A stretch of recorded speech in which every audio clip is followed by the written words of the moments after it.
Om Swastiastu. Selamat pagi anak-anak. Selamat bertemu kembali di kelas 5. Bersama saya Ninyoman Santian. Bagaimana kabar kalian hari ini? Semoga semuanya dalam keadaan sehat selalu. Hari ini kita akan belajar tematik, tema 1, subtema 1, pembelajaran 1. Tujuan pembelajaran hari ini: 1. Menentukan ide pokok pada setiap paragraf. Yang kedua, menentukan organ gerak pada manusia dan hewan. Baiklah anak-anak, sebelum pelajaran dimulai, Bu Guru mau bertanya, pernahkah anak-anak ke kebun binatang? Pernahkah anak-anak memperhatikan hewan yang ada di kebun binatang? Hewan apa saja yang anak-anak amati dan bagaimana cara hewan tersebut bergerak? Untuk lebih jelasnya, perhatikan gambar di samping bagaimana cara hewan tersebut bergerak. Oke, anak-anak, perhatikan gambar. Ini gambar apa? Betul sekali, burung elang. Bagaimana cara burung elang bergerak? Ada yang tahu? Betul sekali, burung elang bergerak menggunakan sayap untuk terbang dan kedua kakinya untuk melangkah dan hinggap di pohon. Perhatikan lagi gambar yang kedua. Ayo, gambar apa? Betul sekali, buaya. Bagaimana caranya buaya bergerak? Ada yang tahu? Betul sekali, buaya bergerak menggunakan kedua kaki dan ekornya. Tahukah anak-anak apa itu ide pokok? Ide pokok adalah gagasan yang menjadi dasar sebuah paragraf. Ide pokok disajikan ke dalam bentuk kalimat utama.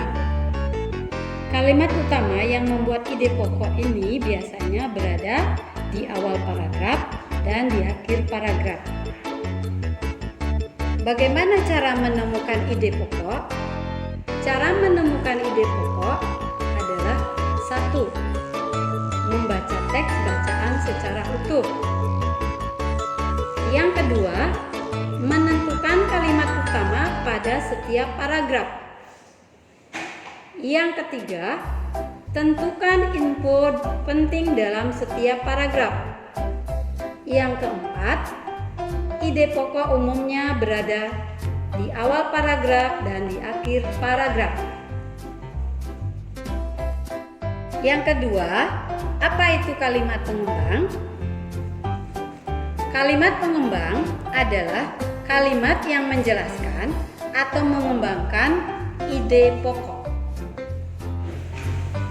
Baik anak-anak, perhatikan bacaan organ gerak manusia dan hewan. Paragraf pertama, salah satu ciri dari makhluk hidup adalah bergerak. Secara umum, gerak dapat diartikan berpindah tempat atau perubahan posisi sebagian atau seluruhnya bagian dari tubuh. Makhluk hidup akan bergerak apabila ada rangsangan yang mengenai sebagian atau seluruh bagian tubuhnya.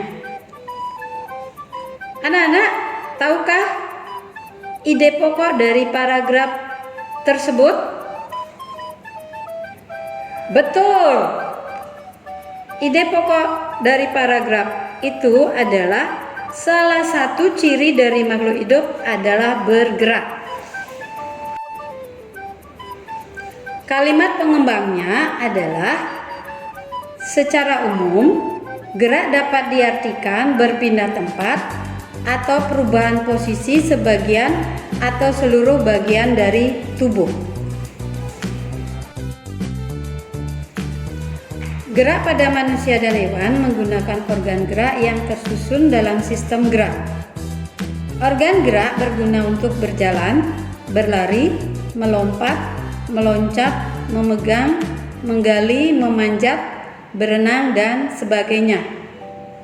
Ide pokok pada paragraf kedua adalah organ gerak pada manusia dan hewan menggunakan organ gerak yang tersusun dalam sistem gerak.